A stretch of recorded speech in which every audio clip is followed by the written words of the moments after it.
or 5 feet of snow or 6 feet on your roof, you don't shovel it off, your roof's going to get broken. And if you don't have the right pitch to the roof and the strong enough timbers, it'll smash through your roof pretty easily. Warehouses that are flat, dangerous, you got to get it shoveled off. Okay. So here's what's happening. If you actually, one of the best ways to monitor the weakness of the magnetic field is to monitor the higher energy ultraviolet light on the Earth. Now in Canada, they report the UV index across the country, right? Okay. What we should be doing is everybody should have and I've checked it out and found you can get them, a small portable ultraviolet monitor, and then record the numbers and record our location. For example, here in America, you can use the your code, your area code, your postal code. Okay.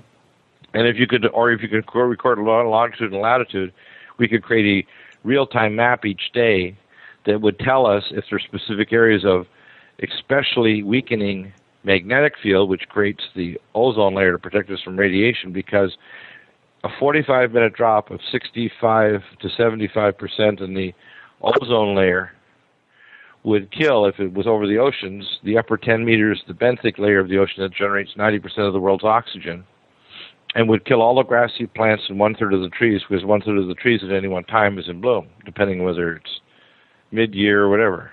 So you'd affect one-third of the trees, all the grassy plants in the hemisphere we're exposing, and any oceans that are directly under an ozone hole, even if it repaired itself within an hour. And of course, once the phytoplankton die, you get a bloom of the algae and the zooplankton, and you get the release of domoic acid that kills, that's DOMOIC, domoic acid that kills all the animal life, the fish, et cetera, et cetera. So you get this massive explosion. It's almost like the plagues of Egypt is played out again in an environmental sequence of a cascade of events that all started from the death of the ocean life caused by the bloom of red algae. And it could really happen that quickly? Yeah, it actually happened within hours. It would start to happen within hours. It would take weeks to culminate, but the massive bloom would start killing off the life. And it may not be a big hole. It could be a hole that may cover, let's say, the South Pacific or the North Atlantic, whatever. The hole could just kind of go poof and appear and then disappear, and you wouldn't even know it, except all of a sudden you got a giant red tide. So a red tide is a way to measure it, and it was over a continental area. And people don't realize this. If you have high energy ultraviolet C light, and you expose an animal or a human to it, even in a matter of minutes, it turns off your NKT killer cells, so you can't fight infection or cancer. Mm-hmm. So if you blast someone with even a number of minutes, 20 minutes of high energy C, your immune system goes to sleep. It shuts off. And it doesn't turn back on again? It can, but it takes a little bit of work in nutraceuticals to do that, because your shields are down. Okay. It shuts off your immune system. Okay. So high energy A is the one that'll tan you, B will burn you, and C will give you cancer. That's the way to remember it. Right.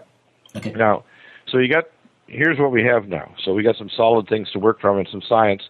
Some of it is going to be in the public domain that people can go to what's called the astroviewer.com. Astroviewer, VIEWER.com, and they can punch in a constellation like a city and a constellation, and they can see when they can see Scorpio, because that's the direction it's going to come in, and they can see what time of the year. The particular danger time in the future is going to be when Earth is coming in its cycle around the sun, and it's within an arc of, say, 10 or 20 degrees either side of the constellation Scorpio, and this dwarf star is approaching from the ecliptic and is now passed beyond Mars, and is between Mars and Earth.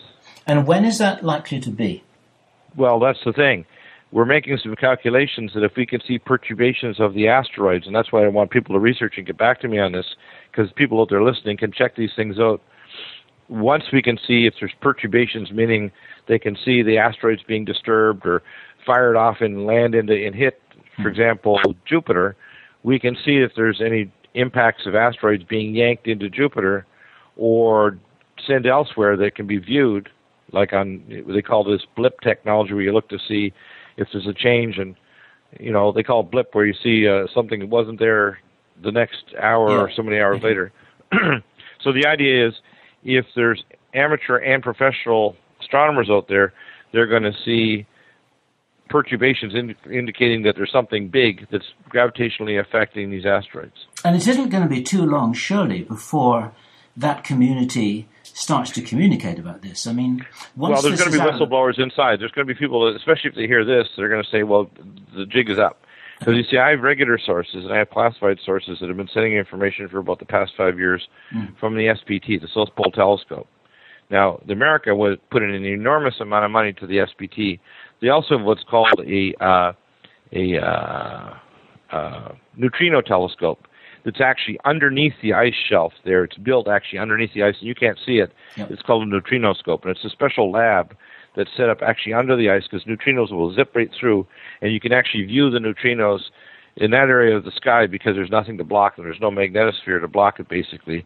So if you use a neutrinoscope, you can see the neutrino flow from the sun, and you can see other things going on in the galaxy. Okay. It's also a great position to have a ground-based X-ray telescope because you can look out into space or an infrared telescope and you can see things much clearer than you can except if you put something in orbit.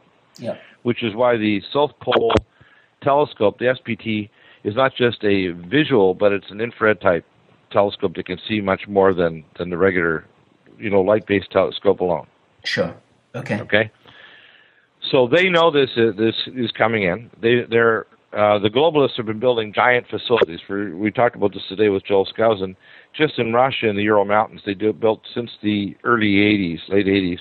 They built 2 facilities that are large enough to house inside them greater than the greater Washington area, just one of them. Okay? That's how big they are. Okay? Yep. They're larger than the greater Washington area. That's big. Sure. It means they can hold between 200,000 and 500,000 people, factories, hospitals, greenhouses, everything you can think of, factories for making nuclear weapons, whatever you want. Okay? And that's only Russia, just 2 of them big ones. They got lots of little ones. I've been told this by John Fiala, who worked with Phil Schneider, that back by the early 90s, there were over 4,200 facilities on Earth, all the way from buildings that were, 600 feet below ground to facilities that are 2 miles or 3 miles below ground or more. But what could the dwarf star do if it? Well, the dwarf star is going to cause what it's going to do is this: it'll cause the sun to burst out sunspots and solar mass ejections, and that'll perturb the magnetosphere of the Earth, that bow shock wave will cause the release of plasma to cause major superquakes and volcanoes, increase rainfall, and cause super earthquakes, and could break off the Azore island, the volcanic island there in the Azores, off the African coast that could cause a tsunami 540 miles per hour heading toward North America at 800 to 900 feet high. Okay. And in the Pacific could break off. It's like a giant mushroom the way the Mauna Loa earthquake is growing. And there's a report that I think 450 to 500,000 years ago, there was another volcanic island in the mid-Pacific where it built up like a giant mushroom. You don't realize how deep it is there. The depth of the water off of the Hawaiian Islands is miles down. And so what it does is the cone builds up, and it has a shelf where the magma builds up and flows over the side, and it forms, if you look at it from the side, it looks more like a big mushroom. It doesn't form like a cone. It forms like a mushroom because once it goes a certain distance down, it just cools and hardens. Well, if that breaks off because of a major superquake, you got a giant slide of Mauna Loa. Mauna Loa, according to the San Jose Earthquake Tsunami Center and the Research Center in Switzerland, where they're 2 top centers in the world, they've predicted that it would create a super tsunami that would be Mach 1 or 740 miles per hour, traveling toward all of the Pacific coastal areas, Japan, North America, South America, at half a mile high and traveling at 740 miles per hour. Right. So that's a real possibility. Now, we're not talking about Roland Emmerich's, where the whole Earth is swept by tsunamis across the Rocky Mountains and all that stuff. But we are talking about some very big tsunamis that might not occur early, but occur late as they're made what I call superquake. And I don't think there's going to be more than one. I think they're going to be, building. And if there's a major flip in the magnetic field, and there's a major, what I call global superquake, where you get a massive release in quakes all over the Earth at the same time, the probability of a super tsunami hitting the coastal areas. Now, in the kill zone, of just the coastal areas is 80% of the world population within 100 miles. Okay? Right. So the government